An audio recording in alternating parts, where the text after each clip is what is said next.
Good evening, everyone. Good evening, everyone. Thank you for joining. My name is Vechi Delato Biaku, and I will be co-hosting with my partner, fellow Kweku Ofosuapia. We are both from cohort 7 of the Central Leadership Program. We are hosting today's Leadership in Africa Forum. We are so excited to have this conversation. But then before we dive in, we would like to know a little bit about the people we have on board. So if you could just drop your name in the chat box, and then just one thing that comes to mind or one word that comes to mind when you hear about African leadership. Don't think too much about it. Just any word. It could be hope, frustrating, anything that comes to mind. Kindly drop it in the chat and let us get to know you a little bit.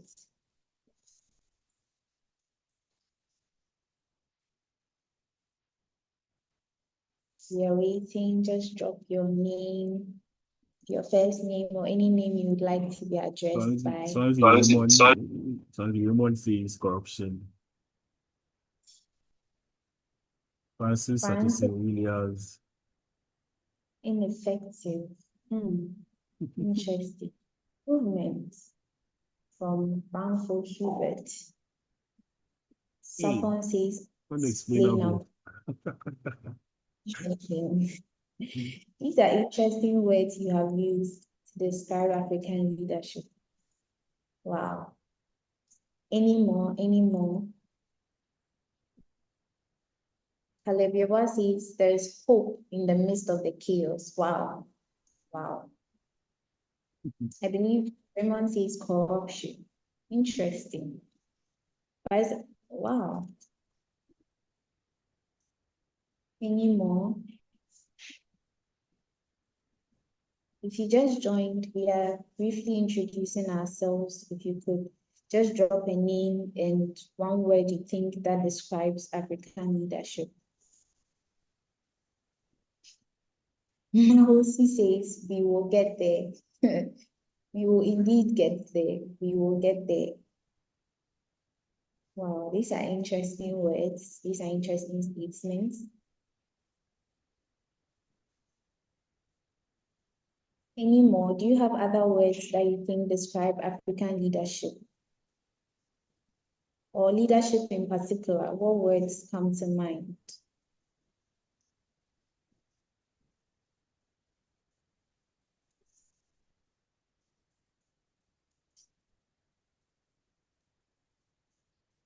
Martin says African leadership is ineffective.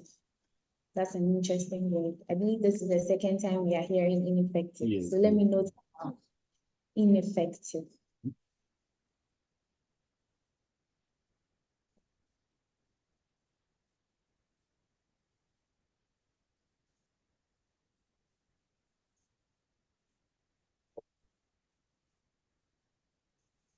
Okay, great. We have a number of people on board, so we would go ahead to dive right in. I would like to reintroduce myself.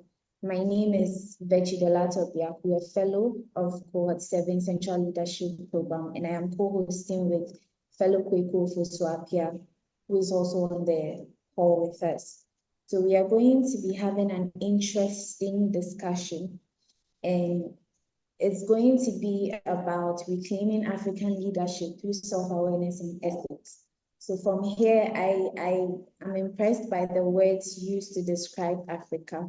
And I hope by the end of this forum, we would see Africa in a different light. We will also see ourselves in a different light. So I'm going to hand over to my co-host, my partner, fellow Kweku Ofosuapia, to carry on. Thank you, Virtue, for the opportunity. Once again, you are all welcome to Leadership in Africa Forum. And this is our session. Other fellows have had theirs, and it's our turn today. We are going to talk about beyond the narrative, reclaiming African leadership through self-awareness and ethics.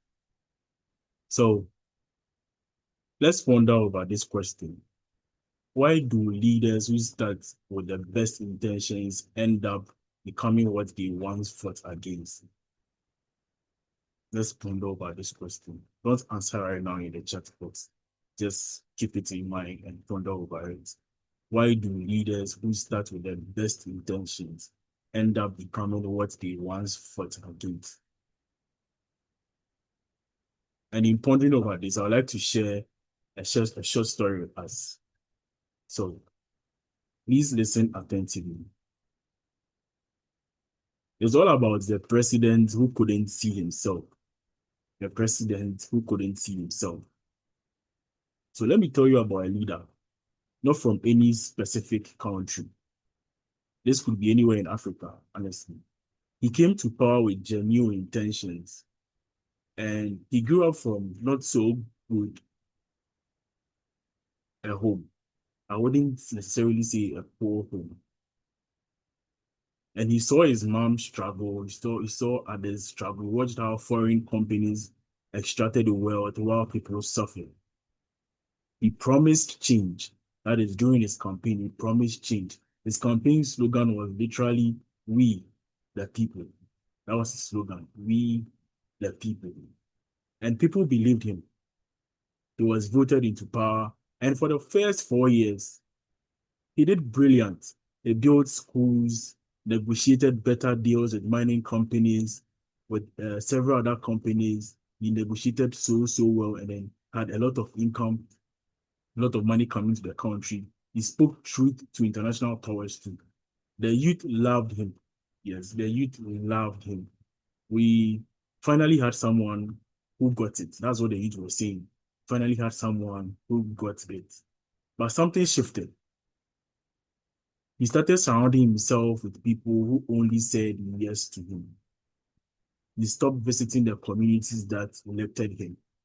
His social media showed him at international conferences and at galas, shaking hands with the foreign investors he once criticized, with the same foreign people he saw extract or make that much exploitation from their nation and left the people suffering, were the same people he was shaking hands with at these galas and at these conferences. When the youth protested, or when, minute, meanwhile, back home, the roads were so bad. The roads were so bad when he went for all these galas and all. But when the youth protested, when the journalists questioned him, he called them agents of the West. That is, the Western people have sent them to question his credibility. Meanwhile, all the roads were broken and hospitals now lacked medicine. He said the youth were ungrateful and they didn't understand the economy. He said the youth, they don't know much. And when his own party members raised concerns privately, they were quietly removed from the party or removed from the scene. And here's the thing. He still believed he was serving the interest or serving the people at their best interest. He genuinely couldn't see what everyone else saw. He had become exactly what he once fought against. And after 8 years in power, he was forced out. And you know what he said in his final address? History will vindicate me. History will vindicate me. The people just don't understand yet. He never saw himself clearly once. When all these protests, all these journalists brought in questions and everything, all that he said, even after he was forced out, was that history will vindicate me. The people just don't understand me yet. And actually, he never saw himself clearly, not even once, because he was surrounded by yes people. This is the story. So here's my question as we start today. What was missing in the life of this president? What was missing? What could have made the difference between the leader he wanted to be and the leader he became? What could have made the difference? That's what we are here to explore. How self-awareness and ethics aren't just nice leadership qualities, but the very things that determine whether we transform our continent or repeat the same cycles. So you are welcome, once again, welcome to Beyond the Narrative, reclaiming African leadership through self-awareness and ethics. So I'll walk you through a breakdown of the story. Yes, the president's journey. It started with hope.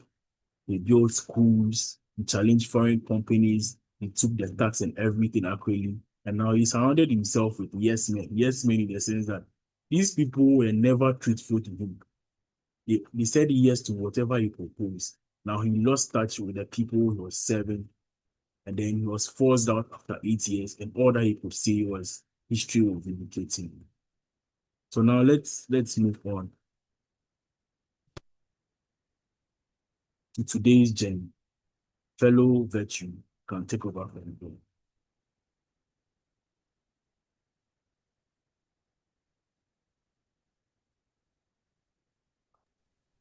That was an interesting story. And I think that's a story that we see most often in our politicians, in our leaders when they are coming into power. They give us all the hope, and then when they come into power, it's a different story. And we are always reminded that history will always vindicate them. So today's conversation is going to border around this narrative. When we want to be leaders, how we see ourselves, and then the ethics we carry as well play a part in our leadership journey.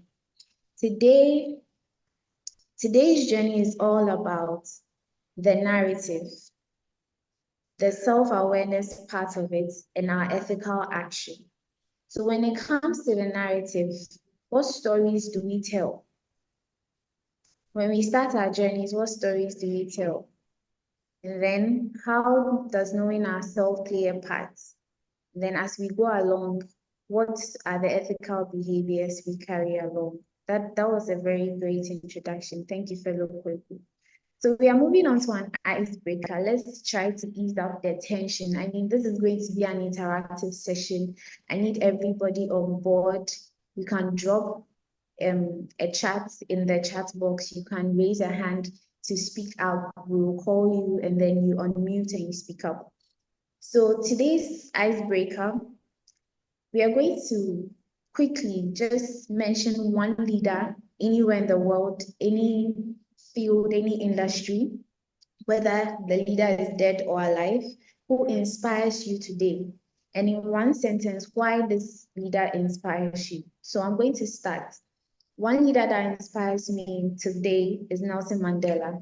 Nelson Mandela was a leader who chose reconciliation over revenge.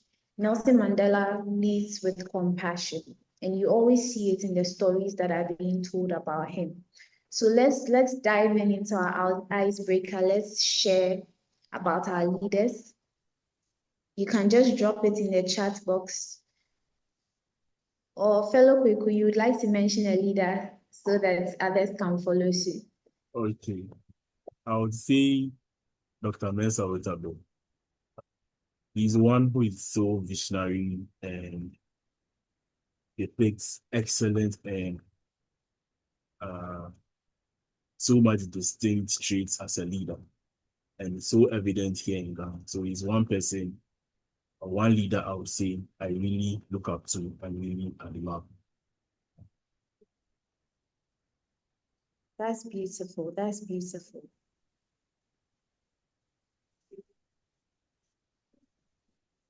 So whilst we are waiting for your leaders, oh, so you have someone concurring. Hubert concur 100%.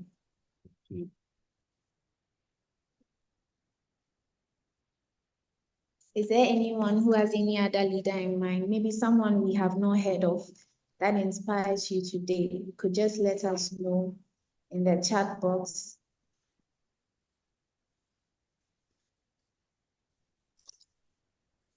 Hello. Yes, please. Yes, you can hello. go on. Certainly, thank you. I was going to actually mention Dr. Mensa Otabil. Once he has mentioned it, I'll mention Bishop Dahiro. It was, both of them actually are truly concerned about the African continent, especially also Ghana. And their critiques doesn't just point out the issues, but bring out better ways things could have been done. So yes, Bishop Dahiro also inspires me. Thank you. Thank you so much for that submission, Hubert. Bishop Dag Heward Mills. So from Frederick Andor, we have Elon Musk, if I'm guessing correctly. His vision of always using the thinking from first principles frameworks to solve problems. Oh, interesting. And from fellow William Kwashi, we have Dr. Miles Monroe. His exceptional work in leadership focused on purpose. Amazing, amazing. Reece James of Chelsea.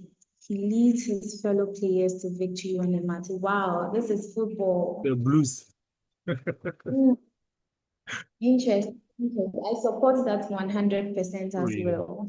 We will definitely do so today. Don't worry. After See you. Chelsea. Amazing. So thank you. I mean, wow, Michael says Dr. Martin Luther King Jr., his sacrificial spirit and drive. Amazing, amazing. So whilst you keep your leaders and why they inspire you coming in, we would like to delve into the next parts of this forum. And for that, I'll hand over to fellow Professor Apia once again. Thank you very much. We'll talk about the narrative. The narrative. So let's start here. We all have stories in our heads about Africa. We all have certain stories in our head about Africa. That which we heard, that which we saw on TV, that which we read from the newspapers, some even from our parents, from our teachers, from people that we interact with and everything. And some come from the news, some come from social media. You can all see how now social media is so powerful. I'm sorry. My charger is full, that's why. Forgive me. You all see how social media is so powerful. And there's one thing about stories.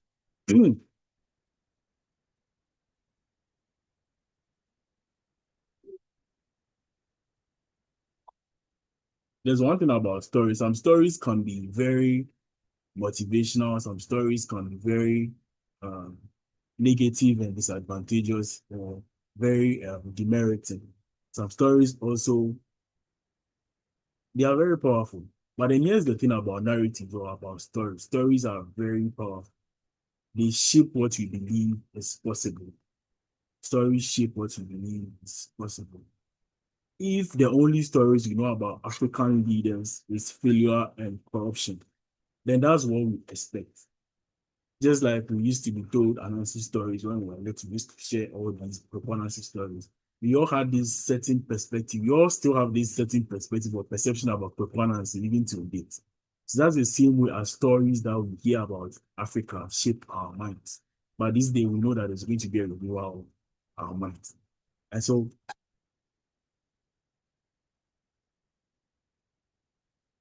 if the stories that we hear about Africa are only about corruption or only about ineffectiveness, only about negative things, then we might even become the same thing. It's very powerful that we can even become the same thing. So first thing, we need to name the narrative. What is the very narrative that is going all around that we are hearing, that we are seeing, that we are reading? And what is the dominant story? And more importantly, who benefits when the only story being told is that narrative or that which is circulating? So I want us to dive directly into our questions. So when people think of African leaders, when people think of African leadership, what comes to mind? And how did that narrative come to be? So I want to direct it to you. When you think of African leadership, what comes to mind? And how did that narrative come to be? So please, this is an open forum. This is a place we are going to discuss and have our conversations and everything. So come out with your frustrations, come out with your hope, come out with your all, like with everything. Pour out everything. Let us have a transformative and inspirational and very insightful discussion. So I throw the question to us. when people or when you think of African leadership, what comes to mind and how did that narrative come to you? Anyone at all can answer. Anyone can take this in. For this, you can unmute and then talk. Yes.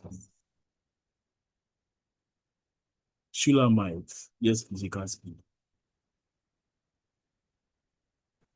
Okay, thank you. You're welcome. If you are listening to me. Please, can you hear me? Yes, you can hear you. Okay. One thing that mostly comes to mind is stagnation. And the narrative is from the cliche that most African leaders are glued to the perspectives they already have. Nobody wants to change. Nobody wants to move forward.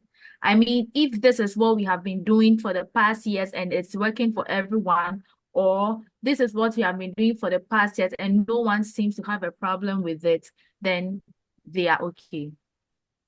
Yeah. Wow. So that is more about we saying this is the tradition, this is the blueprint, and then we all go by it. That's so Yeah. insightful. Please, can any other person also share something?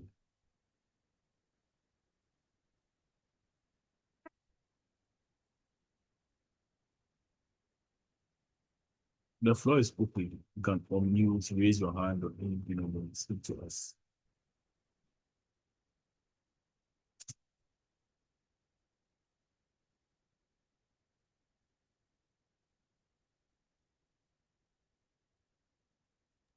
If you're feeling shy, you can drop it in the chat box and we'll read it out. But if you are very confident, if you want us to hear your lovely voice, kindly unmute for us.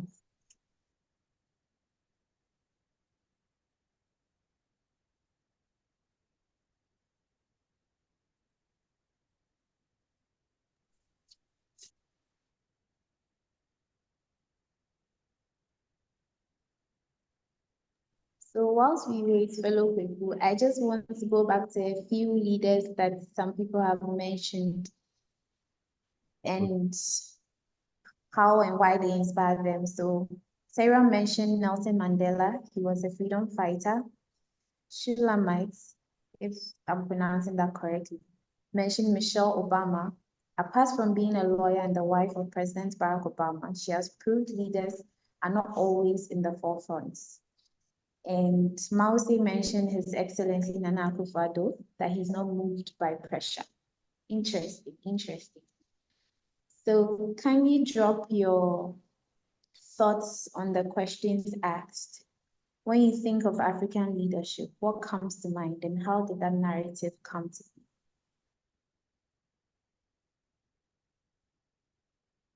Okay, Martin, you can share.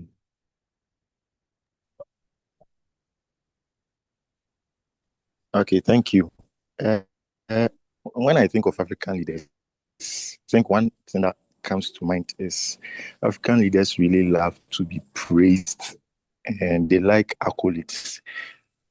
The reason why I'm saying that is that over the years, it has been a tradition that when someone starts or when a leader starts something which could have been transformational and maybe because of the time that they have, they are unable to complete and they leave office.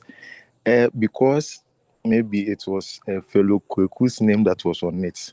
If I am being voted into power, I know that when I come and touch that thing, even when I am done, it will be, they will say that it is fellow Kweku that did it. So then I will not touch it. I'll also go and start something, and time will not permit me to also complete mine. Then we will leave it. So you could see that African leaders, they really like to be praised because of the little things that they do. So that is one thing that I've also recognized about African leaders. Thank you. They like too much funds. And they want their names to be mentioned for what they are doing. Okay. Pajo also says, when I think about African leadership, I think about lead. Lead. Is any other? Let's take one or two more. Michael. Thank you very much. I would say that Africans, whenever I think about African leaders, one thing that comes to mind is their lack of bravery not to take decisions. In that, they are always influenced by a certain superpower in order to take decisions for developing their countries. Meanwhile, Africans or all African countries are sovereign states, so we should be able to be brave to take decisions for ourselves. I think that's what comes in mind most of the time. Thank you. Thank you. Thank you. Thank you. Oh, please, any other? Let's take the last one.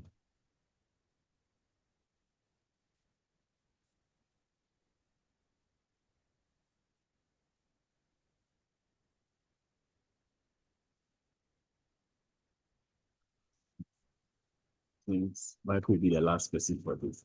So then, why do we think that's the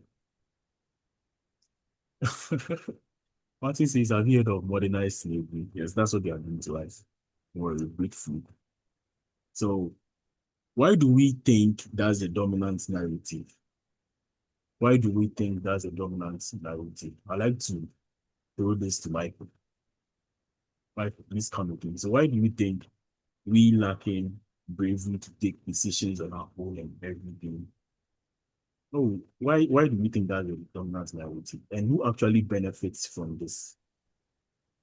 Okay, thank you very much once again. I think we lack self-awareness. We don't believe ourselves, like we don't believe in ourselves, sorry. And Africa has a lot of potential.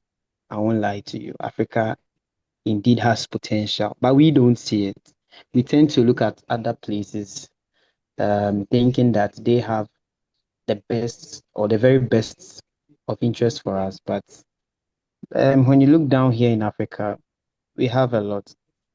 We have a lot of potential. So I believe that's what is um, making us not brave or not confident enough to take our own decisions. Yeah, I think that's all I can say for now. Lack of self-awareness is actually the reason for this narrative. Martin, can you also come again with why you think this is a dominant narrative? Said they love too much accolades and they want their names to be mentioned for what they are actually doing. And because of that, they don't want to take up projects that other people started and left. Okay, yeah, well, I think it is something that is it is a bit natural. It is a bit natural that a man would want accolades for what they have done. But I believe leadership is beyond that man that we see at the forefront. So someone made mention of Michelle Obama, defying the odds that leadership is not only the man at the forefront, but the things that are going on in the back. There are some people that are doing so much in the back that their names are not even mentioned, but they are doing transformative works. So I believe maybe most of our leaders, they lack that understanding that the fact that they hold that position doesn't mean that every positive thing that comes out of they holding the position should be accorded to their names. I believe it's a natural thing. And it's at times it has natural roots that every man wants to, achieve something and boast and say that I did this and I did that. So I think maybe that's one of the reasons why they do that. And they also lack the understanding that the leadership role that they take, it is beyond just that singular man. Yeah, thank you. Thank you. So it's the push or the enthusiasm to just be known for what we are doing, which some way somehow comes out to be natural. Okay. So what stories actually challenge these dominant narratives? What stories challenge these dominant narratives? I'd like to share something from the story of Botswana some years back. they seized, or let me say, they took total hold, total control of their government and everything that they were doing. And in this sense, they managed everything they were doing. They put aside greediness, they put aside um, getting to be known or trying to do everything so that they take the accolades and all. And they brought everything together and they came together as leaders to see the transformation of the nation. They did not allow the West to dictate to them. And they sat on their minerals to develop their people, to develop their nations, where they built hundreds of kilometers hundreds of kilometers of roads by themselves. They built hospitals by themselves. They built schools and everything, all by these stories. It shows that actually Africa, we can do that because Botswana happens to be Africa's quiet transformation. Not everyone has actually come to understand that, but this is what they did. They challenged the narrative that they cannot handle things or they cannot manage things on their own, and they did it, and they transformed the whole nation. So that is one narrative I will share, which challenges the story of we being not good enough or not competent enough to run our own affairs. So I'll throw it to us, anyone who has any counter narrative for these such stories.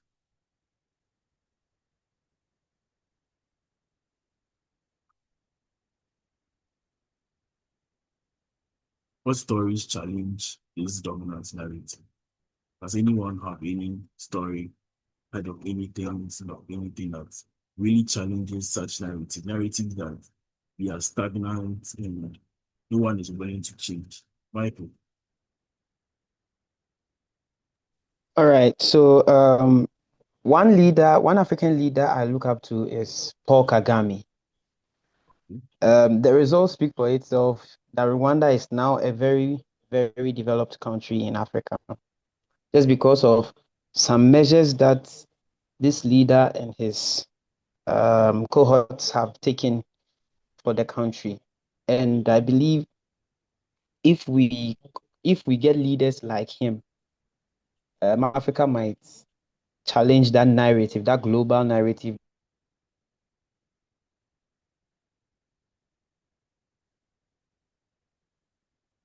Michael, I think we lost you. Can you come again?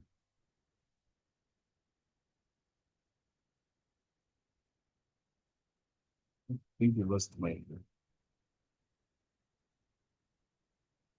If the floor is still open, anyone can come in to share any counter narrative.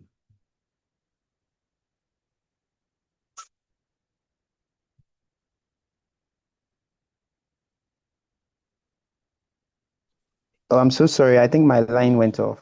Okay, you can go on. Yeah.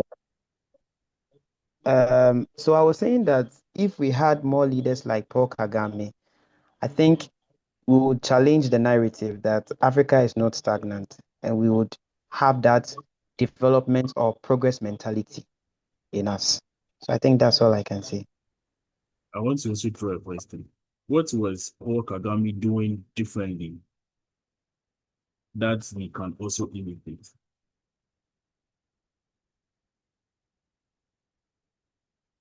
Okay, so I believe he was using the Singaporean style of leadership. I don't know if you've read the story of Singapore. When they were war torn. I think that the last time I read about them was just recently. They were war torn, but then the leader took in some how do I put it? He used a very strict measure to bring about, development in the country. I don't know if you get me. Yeah. So I see same in Paul Kagame. He wasn't chickening in for people like people were thinking for him. No, he had to be hard on some certain decisions he would take. So I think that's what has helped him. We need to be hard on his decisions, knowing that this decision would help Africa. Therefore, he will be hard on it, and then it would help us. I believe it's okay. What I gave was clear. Yeah, thank you. Thank you You're very welcome. much. Fellow Virtue, I think you can take over from here for the self-awareness. Thank you so much. This has been so interesting. I see a lot of you have been reading on your African leaders and what they've been doing, which is very interesting because we need to see Africa with a different narrative. We need to look at our leaders in a different light and then the potential for Africa to be great again. So now we are moving on to self-awareness. You might be wondering, what has self-awareness got to do with African leadership? So we've talked about the stories, the narratives, but then what is really going to make the difference between the leaders who transform and the leaders who disappoint us would be the concept of self-awareness. So self-awareness basically is about knowing oneself. So the question to all of us is, do you know yourself? Just take a minute, a second to think about it. Do you really know yourself? Do you know your values? Do you know your biases? Do you know your blind spots? Do you know what triggers you? What has shaped you in life? What is your worldview on life? What are you good at? Where do you mess up? It might sound like a simple thing. The first time I ask you, do you know yourself? You might quickly say, yes, I do. But once I begin to ask the questions, you might be wondering, hey, I don't know this, I don't know this. But let's think about the leader Fellow Kweku mentioned in our opening story. He genuinely believed he was serving his people, while everyone else saw that he had lost touch with what he believed. And that's what happens without self-awareness. You can't really see what everybody sees, and you might think you are on the right path. But research has also shown us that self-aware leaders make better decisions. They build stronger teams, they are able to admit their mistakes, and then they actually listen. So leaders without self-awareness, well, they would only blame others, they wouldn't take feedback, and they would surround themselves with yes men and honestly believe in their own abilities and their own hype. When we take a look at Africa specifically, I would like to argue that we lack self-awareness, and it is the root cause of leadership failure. So leaders who don't understand their own ethnic biases, leaders who don't understand their own values, leaders who don't understand their own backgrounds, their own perspectives, and leaders who don't realize how power is changing them. This is very important. There are leaders who are not so aware of how power is changing them. And more often than not, we become like that. Sometimes we say, oh, me, when I get money, I will change. And it's true, but we don't even realize that we are changing. So leaders who can't see their own privileges or their blind spots. So let's begin to really think about it. Do we really know ourselves? After listening to this, do we think power will change us? Is it something that we know about ourselves? So in self-awareness, we would get to know of our successes and failures. So let's think of a leader in any field, whether political, business, or even ourselves. And let's think about a time where we have failed, or a time where we did not we lacked self-awareness in a role that we played that led to failure. So my question for us all on this platform is, what specifically did we not see about ourselves when we failed? Was there a time where you took up a role and you failed at it? You don't have to be specific, but you could just give us a brief session. Maybe you were leading a team, you took on a role, you lacked self-awareness, and then you failed at doing something. If there's anyone like that, you could please raise your hand, share your experience with us, and then we can go on from there.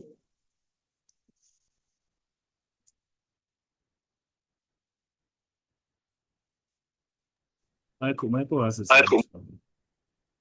Kindly go ahead, Michael. All right. So back in SHS, I was like a team lead for our quiz group. I happened to do it like 2 times. Once I was in Form 2 and then Form 3. I did it twice for our school, and back in Form 2, I realized during one of our contests we were losing. But when I was substituted into the competition, by God's grace, we won. And I did all the work, and when the praises were coming, it was just getting inside until one day, I think my sister noticed it and she called me and was like, I should really be careful. I shouldn't seek for the limelight. And I was like, oh yeah, I'm aware of that. I wouldn't do that. I wouldn't, but not knowing it was actually showing that I was becoming pompous. The thing was getting to my head so much.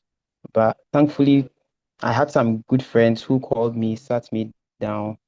And I think the next year when I was doing it, I was very conscious of what I was doing.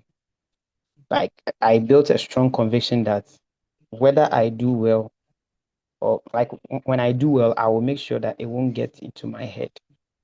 So yeah, I failed the in Form 2 when I was letting things get into my head. Yeah, but I think with that strong conviction, I tried doing well, making sure that I was much more aware of myself. Thank you.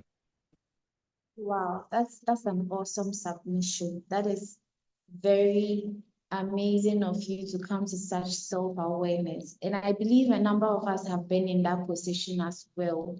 Maybe we were not self-aware of it, but we have all been in a similar position or not. And this is very relatable. Thank you, Michael, for sharing with us.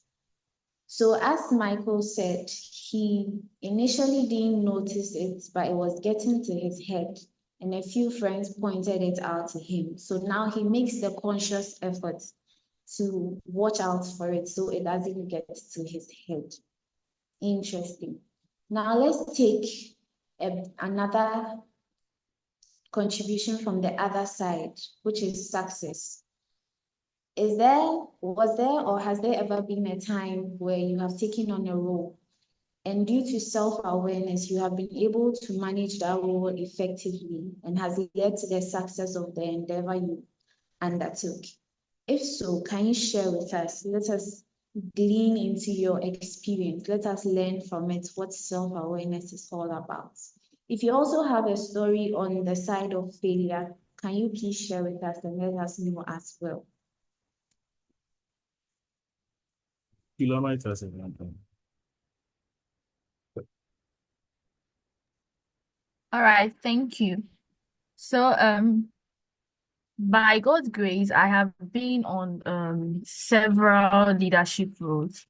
And then during most of my tenures, I realized my kind of temperament is where I actually like things to be done right, like right when it is needed.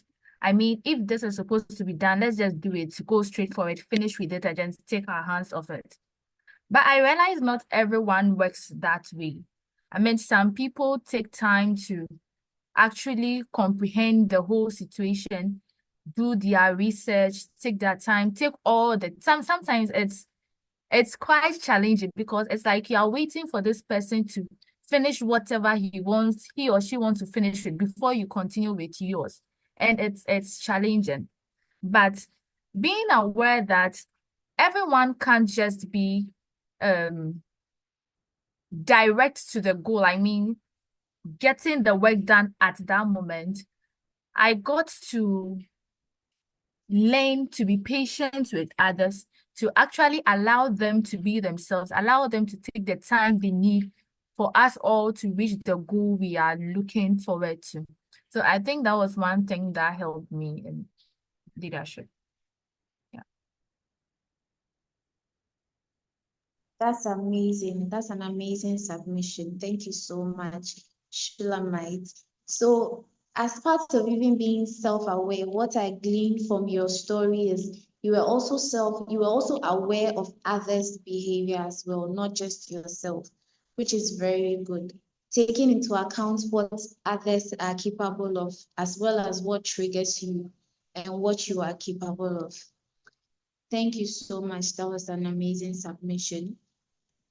Are there any other stories of success or failures where self-awareness played a role, could have helped in the success or the failure of a role you took on in any leadership sphere, or even in being aware of yourself in any situation? Can you kindly share with us? Yeah, Martin, you can share. Can you go ahead? Okay, I want to share mine in the lenses of success. So back in grade 6, as I was in a school and I transferred to another school. So in my new school, I was like a new student there and all. And there was this upcoming quiz. But the funny incident was that the quiz was against my formal school. And because I was a new student there, the school hadn't really seen my academic performance. Then we wrote an examination, and there is this lady who has always been the first position since they started that class. And by God's grace, when I came, I was able to beat the lady. So it became an argument between the teachers that the quiz that they are embarking on, should they use me or they should use the lady? So when they started preparing us, it was clear that I could be more of the better candidate than the lady. But the lady's actions and some of the teachers were not really down with the decision. And so I got to a time I just told them that they should let me step back so that the lady will just go ahead and represent the school. But a part of me was also telling me that I know that if I represent the school, we are going to win. So me being aware of that potential that I have, why don't I just maybe ignore her or something like that, and at least go and get the trophy for the school, because the school didn't have any accolades to their name. So it was the day before the quiz when I told the teachers that I myself, I step back, but I want to do the thing for the school, because I know that when I go, I'll win the thing. And by God's grace, when I went, I was able to win the quiz. But the unfortunate thing was that at the very moment that I was being lifted, like after the quiz, we lifted the trophy, and I saw my fellow classmates, she was there crying, and I didn't know how to feel, but at least I knew that I was aware of the potential that I had to bring glory to the school, and I went ahead and I did it. And even though it didn't favor some people, but at least it brought glory to my school. Yes, that is what I want to say. Wow. Maybe self-aware of your potential. That's interesting. Interesting. Thank you so much for that submission, Martin. So I would like to ask you a personal question, and if you could just drop a word or a sentence in the chat box. What does self-awareness actually look like, or what does self-awareness actually mean to you? In one word, could you just drop what it means to you, and then we'll read it along the way. So to conclude, self-awareness is very important. Self-awareness, knowing yourself, understanding more about yourself in different circumstances is very important. And self-awareness is the foundation, but self-awareness on its own is not enough. You can be self-aware and still choose to do the wrong thing. You can be aware of your potential and still not go for it. So that is where ethics come into play. And for this next session, my co-host, fellow Kweku, will take over. But keep dropping your words and sentences on self-awareness in the chat box, and we'll come back to it. Thank you very much. Fellow Kweku, over to you. Thank you very much. and it's been so insightful so far. All right, so to the final piece, we started with the narrative, we went to self-awareness. Now let's go to the final piece, which is ethics. That is the practice. The practice. Ethics is doing what's right, even when it's hard, even when it costs you, when no one is watching. So it is doing what is right, even when it's hard, even when it's costly, even when no one is watching you, you do that which is right. Now, I know some of you might be saying ethics in African politics. Like someone would just say, are you trying to tell me ethics can come into play in African politics? The person will tell me good luck. Yes, I get you. But then we've seen what happens to ethical leaders. They get pushed out, they don't make a lot of money.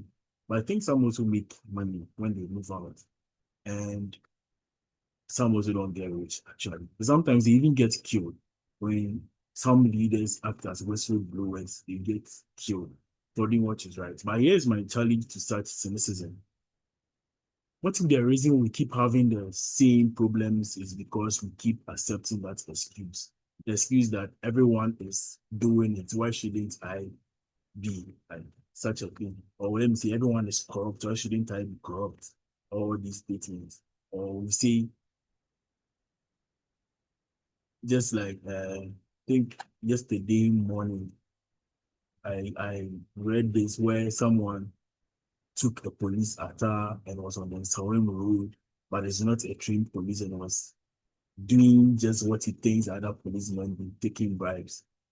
So what if the reason we keep having the same problems is because we keep accepting such excuse that since everyone is going on the path on the left, let us also take that path, let us follow tradition, let us follow the same trajectory to get our pockets full.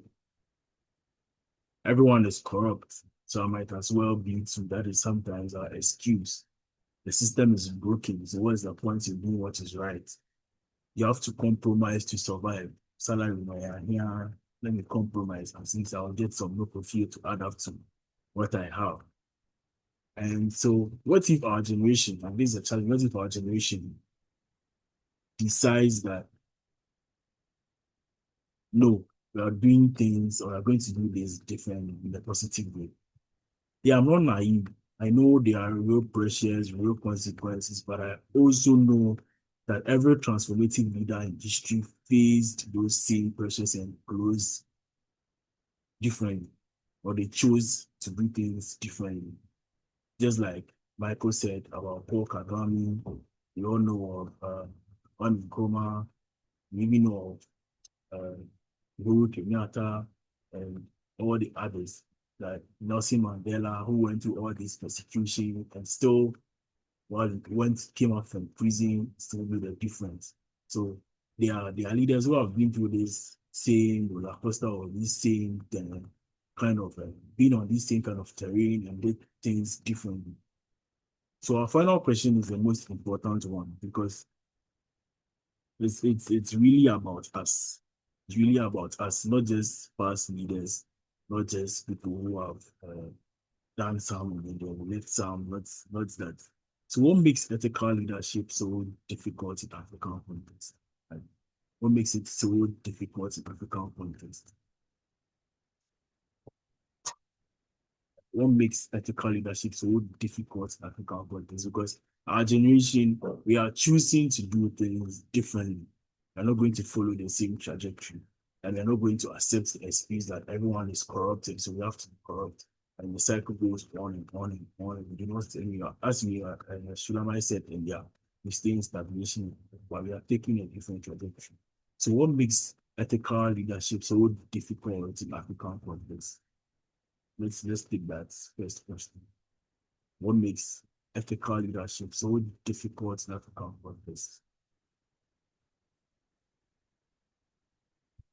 Who will take this first one for us? Maybe we should mention names Should we mention names? because I see someone on the call I want to mention. Oh, then feel free. Please call the person. Oh, let them. So please, if you have any reflection, any thoughts on the question, kindly let us know. Hello.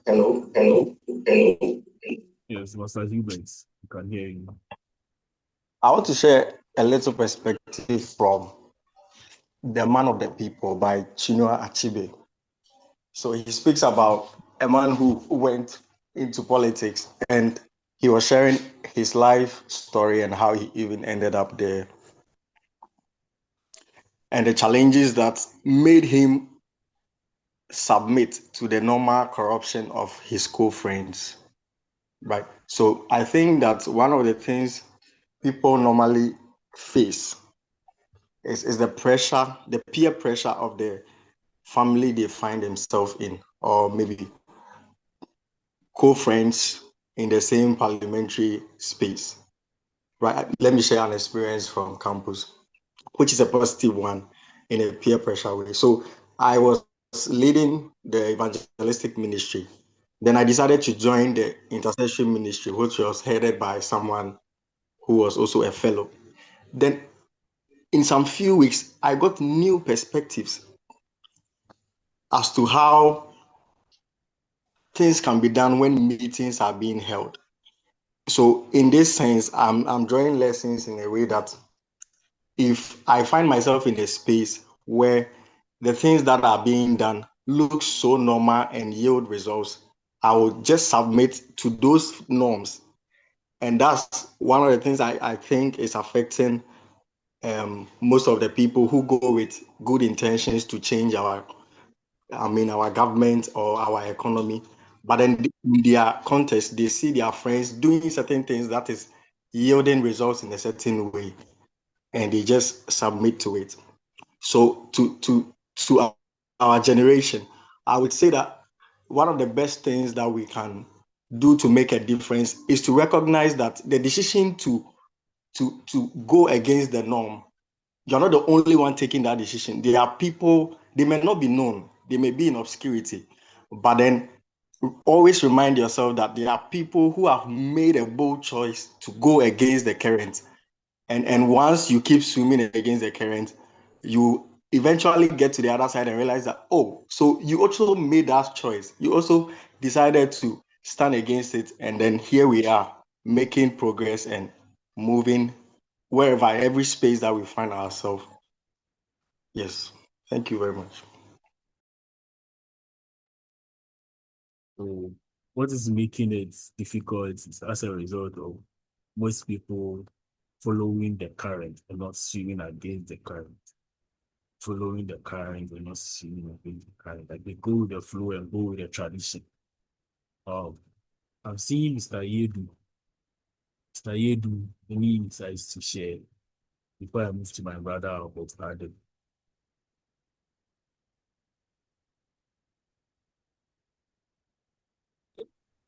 Yeah, good evening.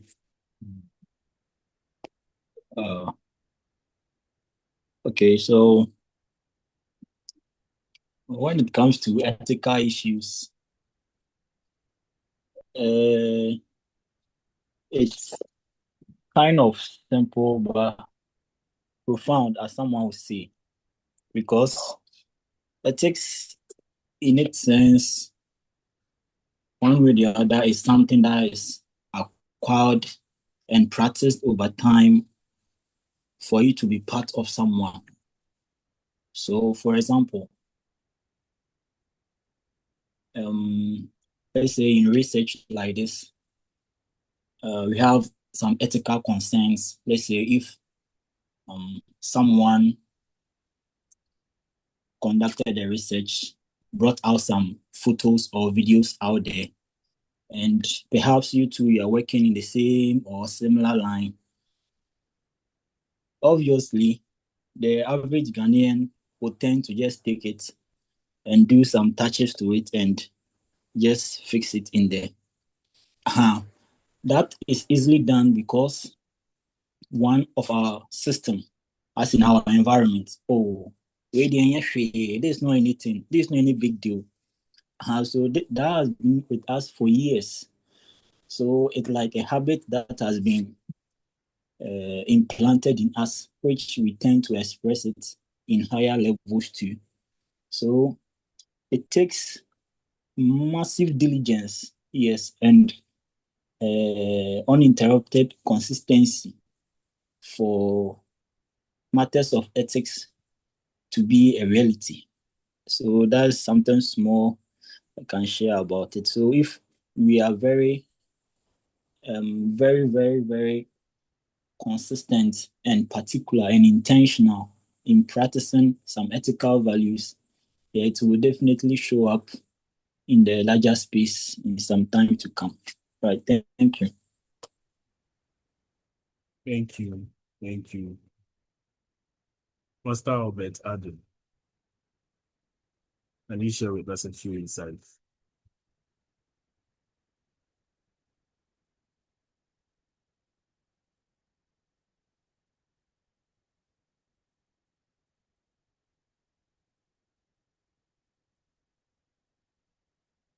Albert, if you are speaking, then I don't think we can hear you.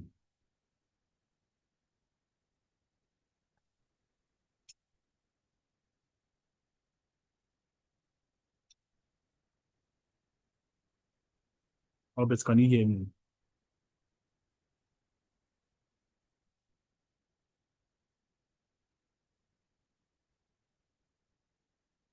I believe there's an issue with his microphone because he's unmuted. Yeah. Please, and take another suggestion. Also, Fellow Nana Kapna, any insights to share?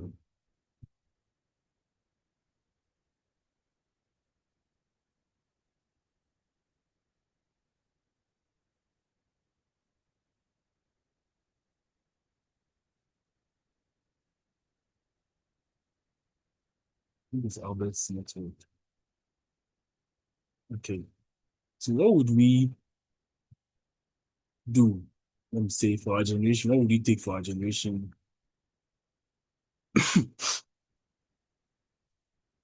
to succeed? What would it take for our generation to succeed where previous generations fell short? Mr. Yedu mentioned that it takes massive diligence and uninterrupted intentionality. It takes massive diligence and uninterrupted intentionality for us to succeed where previous generations fell short. So, what can you start today? You as an individual, you as a leader. Okay, Nana Khabna, sure. Background attitude. Don't worry. So, what can you start today? Start doing today as a young person, as a young African who is rooting to see Africa at the top. What can you do today? I'm seeing Master Edmond. Sorry. Prof, can you please tell us something?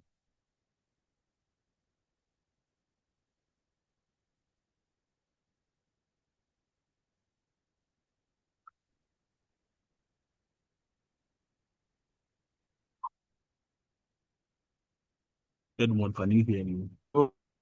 We can implement proper accountability systems. Can you, unless you come again, At the end of, we didn't hear the start, Edmond. okay, I just gave introduction of myself. Okay. I said my suggestion is we can implement proper accountability systems. And the end of our tool of leadership, there will be stringent rules, or let me say procedures, that will tackle any form of inappropriate work that we did. And also stuff we couldn't go by, we can be questioned for. That is my little suggestion. Thank you very much. Thank you too. Oh. Any other, before we move on, any other?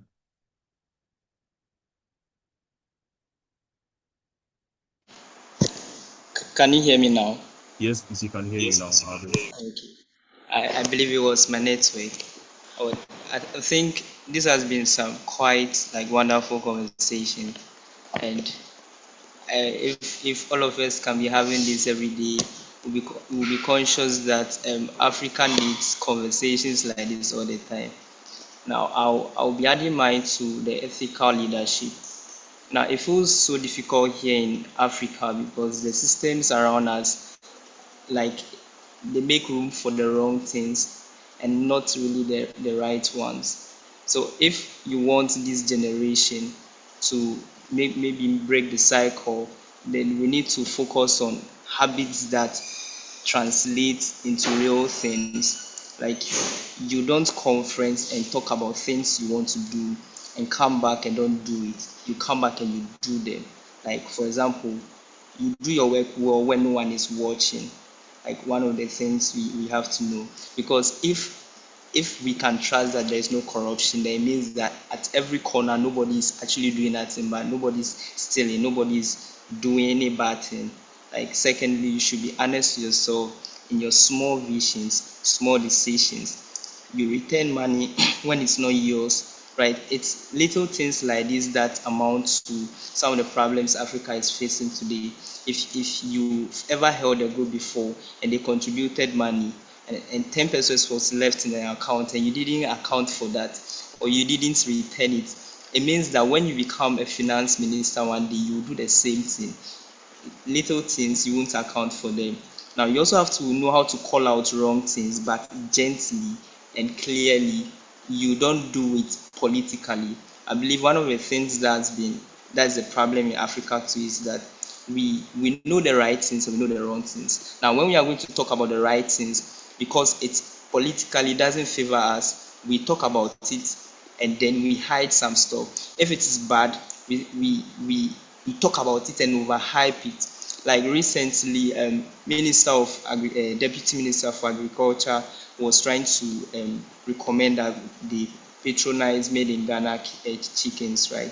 And then this has become political, and people are trying to debate it in a sense that he's trying to harbor it for himself, right? Trying to promote business for himself. But genuinely, if we cannot look at this and know that no, Africa needs to produce her own resources, her own stuff, everything Africa will take has to come from Africa, then there's no way going to debate that someone is trying to harbor something for himself. Another thing I also maybe talk about is how to build competence. Now, a lot of our leaders are not competent.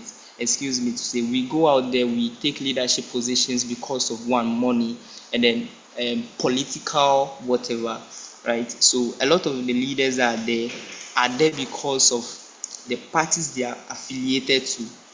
If you've been in NPP for quite some time, like, they will just push you up there as well that, oh, you've been in the party for 5 years, I think you should handle our finances or maybe do this for us. Once you start doing it, whether you are doing it well or not, actually they'll push you up there, pushing you up before you realize you are deputy to maybe administration, maybe a deputy to something else, before you realize you are taking the actual position, and then you are showing a lot of incompetence because you didn't want to be a leader. Now, I also believe that we need to support people that are doing things the right way. Like, if someone is doing it right, Charlie, call the person, say kudos, like, and then if the person is also not doing it well, we should just find a better way to communicate that. Thanks so much. Thank you, Albert, for sharing such insights. Wow. So, fellow Virtue, you can take over from here. Thank you so much. Thank you for all the wonderful insights. I've been writing and making notes. I think my notebook is even full.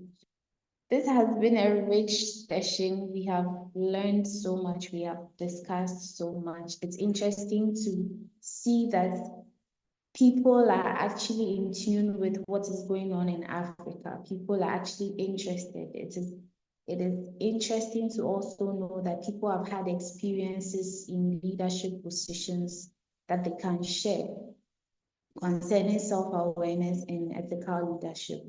So this has been a rich conversation. Let me try to give a brief breakdown of what we have heard so far. So we started by naming the narrative. We invited you to give us some stories you have heard about Africa and what Africa leadership looks like. A number of you mentioned greed, corruption, the taxation systems, and nobody wants to change. Some of you mentioned the lack of bravery and the lack of self-awareness as the narratives that describe Africa. We have also explored self-awareness as the foundation for leadership and African leadership. And self-awareness, you have given us examples and insights as to how being self-aware has aided in your successes and your failures. We thank you and we appreciate your experiences. And then we moved on to ethics and ethics in practice. So we understand that despite you can know yourself, but without ethics, you would still be making the wrong decisions and the wrong choices. So you have shared with us how ethics helps us to stay on track and do the right things. So a few takeaways for me is from the recent submission about building competence.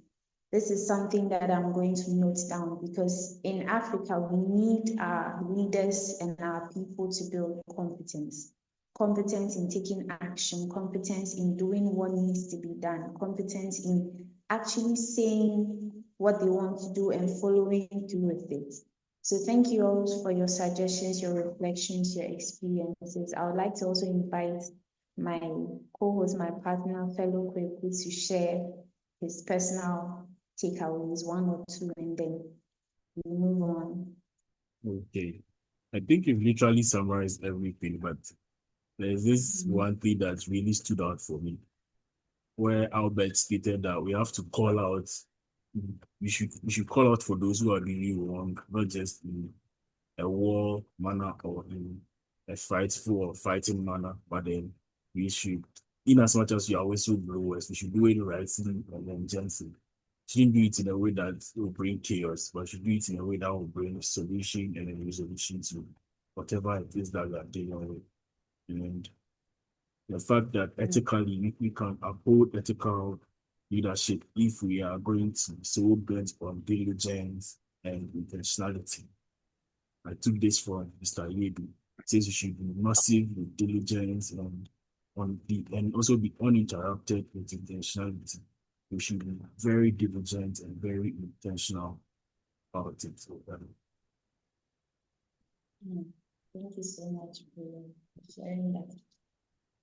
Now, before we close, let's do one final reflection in the platform.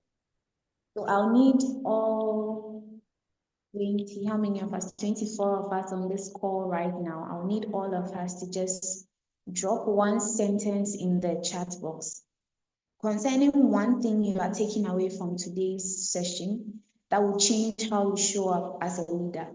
So it doesn't matter where you lead, in the office, at home, in church. What is one thing you are taking away from here that will change how you show up as a leader?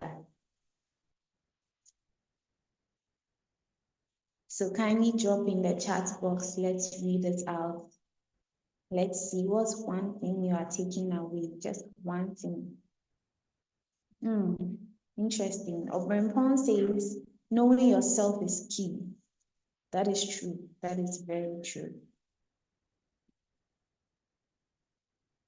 Edmond Nasarit is telling us to be intentional about your ways and action. Okay. Michael Aloma too is telling us to choose to be diligent even when no one is watching. That is powerful. To do what's right even when no one is watching. To choose to be diligent even when no one is watching. Shulamite says, self-awareness is a mastered craft. Stand up for it. Powerful, powerful. That's a powerful call to action for everyone here. Abigail Asiedu Apia says, being self-aware. And Serum says, be confident in whatever you choose to do. I hope you are not just saying these sentences, but they would also change the way you show up, oh, please. Okay, so let's also drop in the chat box. Why do leaders start out with the best intention and end up becoming what they once fought against? If there's an insight to this, let's just quickly drop it in the chat box. Why would our leaders start out with the best intentions only to become what they fought against? Let's keep the responses coming in whilst we draw the curtains to a close on this forum. Fellow Koku, one person mentioned that it would be interesting to have this session and this discussion again. What do you think? Let's see how things go. Let's drop our suggestions. Let's see how things go. Probably in the near future, another session can be held when maybe that one could be a bit longer. This is just for about an hour 15. So maybe that one can be like 2 hours, 3 hours, that was talking and then having a nice conversation. Okay. So whilst we wait for your suggestions, please don't leave yet. Let's quickly conclude. So we would like to say, on behalf of my co-host and I, fellow Professor Apia, I would like to say a big thank you to you all for showing up and being so thoughtful and being engaging and interactive on this session. This conversation matters. These are the conversations that change and shape the world. It starts with us, and then we move on to other people with these conversations. We learn from each other and then we change and shape the world. So we'd love to say a big thank you to the Potential Leadership Program, of which we are a part of Cohort 7, for giving us this opportunity to hold a session like this. And to the Temple Advisory Services for also supporting us. You can always connect with us. My name is Betty Biako on LinkedIn and Temple for Swapia on LinkedIn as well. Is there anyone I'm missing out? Okay. Bajo says most leaders who start with good intentions don't find a lot of like-minded people in the environments they find themselves in. Okay. So as a result of their company, they are corrupted. That's interesting. Now, for me, I would say it's because they are not self-aware. Yes. So it's all based on self-awareness. So it's been an interesting time, and we really learned a lot. It's truly and really been insightful and transformative. We are hoping that sessions like this can be held in the times to come. Issue number is our systems do not support change, right? You can still keep them coming. I'll read them until we are done with our let me say, we thank you. I'll keep reading them. So thank you all to the about 40 to 50 people who joined our session to share their ideas and to ensure that this actually was a success. Without you, this wouldn't have been a success. So we say thank you for your presence. And if you have any other things to share, even after this session, please feel free to connect with us, especially through LinkedIn. You can put our phone numbers here, but you can still reach us and you can still have an insightful chats, transformative discussions, and goes by. But you any last words? Yes, I just want to leave you all with a reminder that leadership isn't about the position or the title. It's about the choices you make every day. So let's reclaim the narrative. Thank you all. Let's reclaim the narrative. Thank you all and have a blessed day. Thank you all for joining me. See you next time. Bye. Bye.